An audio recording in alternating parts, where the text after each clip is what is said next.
Let's add a little more complexity to period consumption model. Now assume that we've saved money and we need to spread it over 2 years.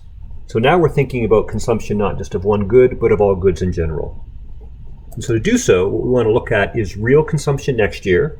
Now, whenever you see the word real in economics, it simply means it's been adjusted for inflation, right? Because we want to take into account those price changes from year 1 to year 2.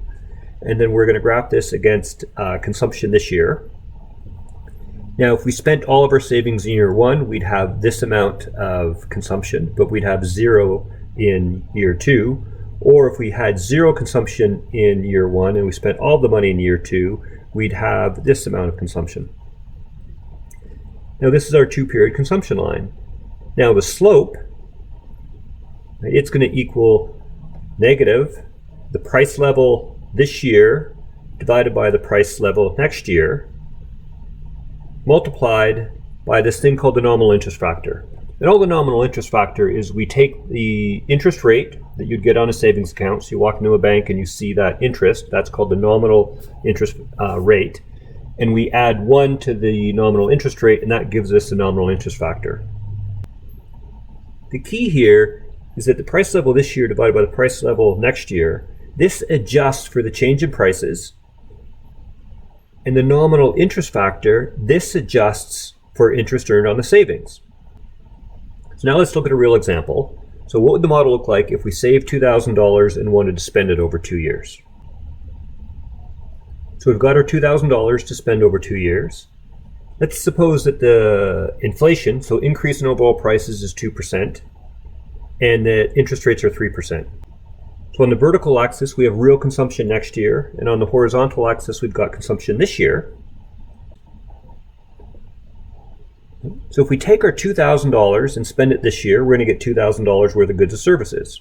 Well, what if we save the $2,000, right? So we spend nothing this year, save it all. What is that number worth? Well, to figure that out, let's fill in our slope equation. So our slope equation is negative price level this year divided by the price level next year times the nominal interest factor. Now let's substitute in our numbers.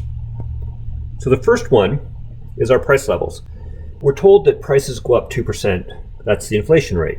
So what we say then, prices this year are 100, and then prices next year are going to be 102, indicating the 2% increase in prices.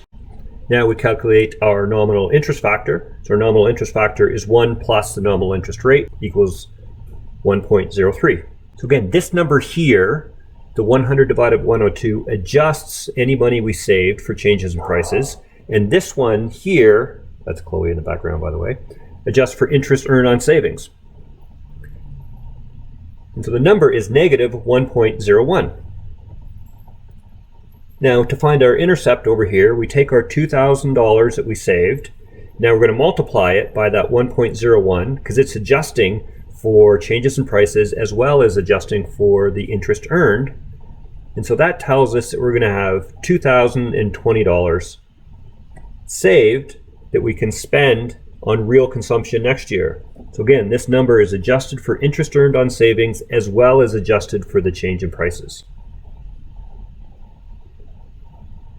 Now the question becomes, what if we spent $1,100 this year? What would our consumption be for next year? So we'd spend $1,100 this year. That leaves us $900 to spend next year. However, that $900 again will have to be adjusted for changes in prices and adjustments for interest earned on the $900. So we multiply that by our 1.01 and we find out that it's $909. So again, the key here, whenever we save money from today and use it in the future, we need to make 2 adjustments. First adjustment is for the change in prices. Generally, prices rise over time. However, we earn interest on our savings. That adjustment needs to be made. And so the slope then represents the change in prices as well as the change in interest earned on our savings.